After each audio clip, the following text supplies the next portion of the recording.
দর্শক আসসালামু আলাইকুম। কেমন আছেন সবাই? আশা করি ভালো। সবার সুস্থতা কামনা করে আজ আমি নিয়ে এসেছি স্বাস্থ্যসম্মত পাকা বেলের শরবত। বৈশাখ জ্যৈষ্ঠের এই প্রচণ্ড গরমের হাত থেকে শরীর ও মন দুটোই সতেজ রাখতে পান করতে পারেন এক গ্লাস পাকা বেলের শরবত। এছাড়াও বেল আপনার শরীরের ক্লান্তি দূর করে হজম শক্তি বাড়াতে সাহায্য করে এবং রক্ত পরিষ্কার করে। বেলে প্রচুর পরিমাণ ভিটামিন রয়েছে, এটি চোখের জন্য খুবই উপকারী। কিডনি ও জন্ডিস রোগীদের জন্য এটি একটি আদর্শ খাবার। তবে চলুন শুরু করা যাক আজকের রেসিপি। আমি একটি মাঝারি সাইজে বেল নিয়েছি। বেলটি আমি ফাটিয়ে নিয়েছি। একটি চামচের সাহায্যে আমি বেলটিকে পুড়ে নেব, যাতে বেলের খোসার সাথে কোনো মাংস না লেগে থাকে।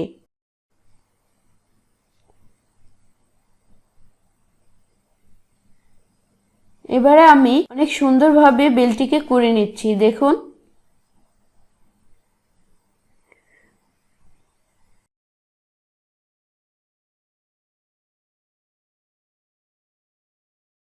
আমি প্রথমে বেলটিকে হাত দিয়ে চটকে নিব।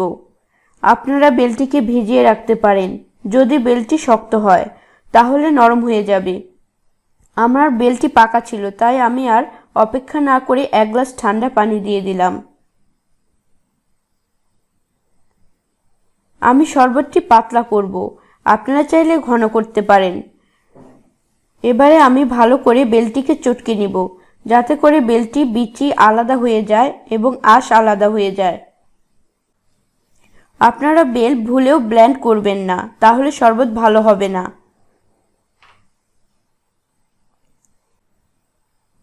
এবারে আমি আমার টেস্ট অনুযায়ী চিনি দিয়ে দিব।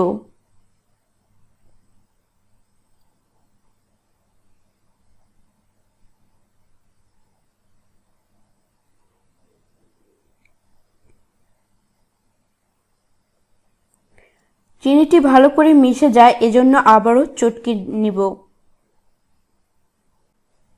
ভালো করে চটকে নিব যাতে চিনিটি ভালো করে মিশে যায়। এবারে আমি একটি ছাঁকনির সাহায্যে শরবতটি ছেঁকে নিব। এতে করে বেলের আঁশ বিচি থাকবে না।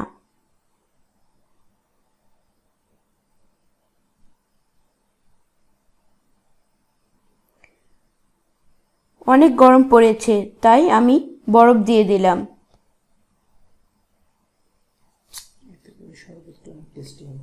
এতে করে শরবতটি অনেক টেস্টি হবে।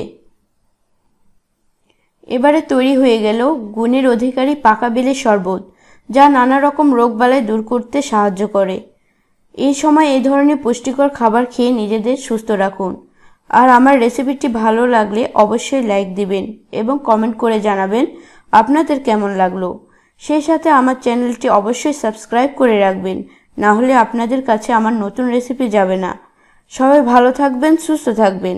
আজকের মতো বিদায় নিচ্ছি। আল্লাহ হাফেজ।